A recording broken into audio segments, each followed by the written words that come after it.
Anime is a genre that is becoming increasingly popular in North America as of late. Long gone are the days of that one weird kid who would Naruto run down the school hallway, who you'd rather shotgun half a gallon of hydrogen peroxide than associate with. No, nowadays anime is actually very mainstream, with even the most prominent of internet celebrities claiming Demon Slayer is the greatest show in media. With this built-up spurt in popularity, America gets to do what America does best, and that's milk the genre for every little drop of lactose it has until it's a dried up ruin of its former self. Naturally, popular media sites like Gamerant and CBR love posting the highest quality articles on these shows to gain any form of popularity associated with their brand. Shockingly, that's exactly what we're looking at today. I know, who would have guessed? It's totally not in the title. My Hero Academia Season 5 has been airing recently, and to be honest, I haven't really been enjoying the season all that much.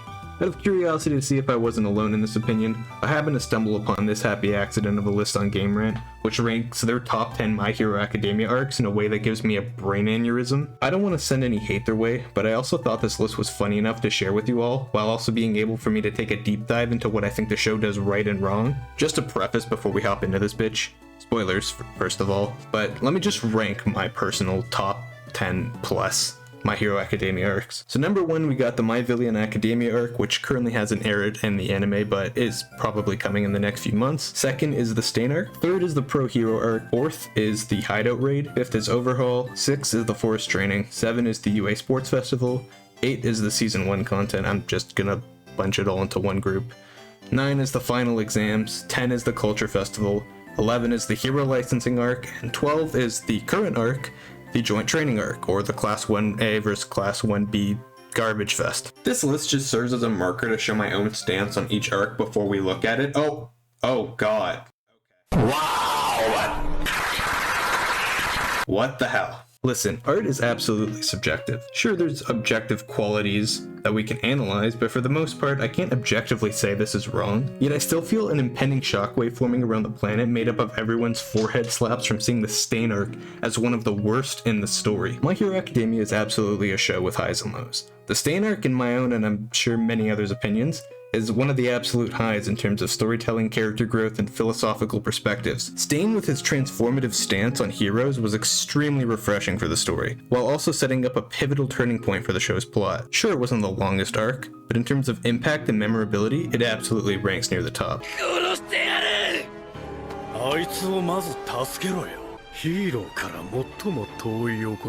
But hey, you know what? Maybe this is all that's wrong with the list. Maybe this is as bad as it gets. No, what are you, stupid? You think I would make a video if this was all that it was? No! Think, Mark! Numbers 9 through 7 aren't so bad. It's the entrance exams, the UA Sports Fest, and the Forest Training arc, which I pretty much think I would rank in a similar order, just a little bit higher up. But it's number 6 that throws me off a bit. The Pro Hero arc was another one of those shorter arcs, but once again, one of the better written ones. I tend to notice that the show is at its best when not focusing on a bunch of whiny children, so having an arc focus on Endeavor, one of the better written characters of the story, and Hawks is certainly welcome. It ignites, no pun intended, a new turning point for Endeavor as a character, while also setting up some future plot threads around his storyline in general. It's a tightly contained story, filled with good characters and an amazing fight, and how it could possibly come below what's next on the list is the most insulted I've ever felt since The Promised Neverland Season 2. So I'm just gonna go ahead and focus on the 9,000-ton elephant in the room. Yep. That's why I made this. Again, everyone can have their opinions, but to claim the licensing exam arc is the best the show has to offer? Come on. I know this is gonna sound crazy, but you know what I like in an arc? Stakes and purpose. Oh hey, would you look at that? I just looked over my good writing checklist, and these two arcs have neither. The exam arc is purely there just so the main class can get the ability to fight villains later on in the show, which isn't necessarily a bad thing, but when nearly everyone in the class gets it with near ease, it doesn't really feel all that fulfilling. Even the characters that failed are pretty much still set up to get the license after some classes, effectively eliminating all stakes from the arc, not to mention the forgettable characters with no clear motivations and seemingly no impact on the show. I feel like this entire arc could have been off screen and nothing of value would have been lost from the final product. And this applies even more so to the Joint Training arc. There are hints at some minor character developments from the main cast, but these mostly come in the form of new attacks rather than development to the character. Not to mention that Class B still gets no real recognition into the show and is essentially just there to be another wall for the characters to surpass. The fights can be entertaining, sure, but that's all it really has. In terms of purpose, this arc holds even less than the license arc. The only purpose this arc had for the longevity of the story was the twist at the end, but I'm on the fence of whether I even think it was a good inclusion into the story in the first place. I would easily say that these two arcs are some of the worst in the show, so much so that I don't hear anyone talking about this current arc airing for MHA, and that's crazy for that show. When putting two-dimensional characters up against each other for no real purpose other than to see flashy fights with good animation, it begs the question, why not just skip it?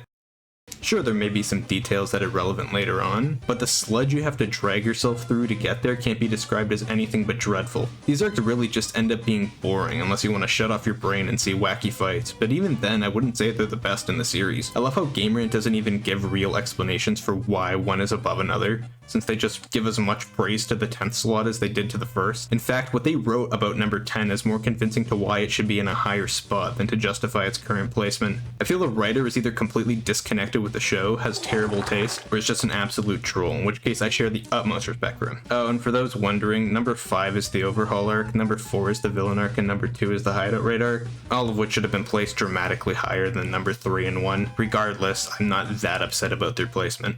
Overall, this list just really made me question whether or not I live in a simulation, so I thought it would be funny to share it with you all and poke fun at it. I know I might get some hate from people who truly think that this list was a gift from Allah himself, but I really can't understand the argument if that's the case. Anyways, I should have another video up soon about reading mail reviews, so if you're interested in that, stay tuned. So that's all I got for you guys this week. I'll see you next week. Peace.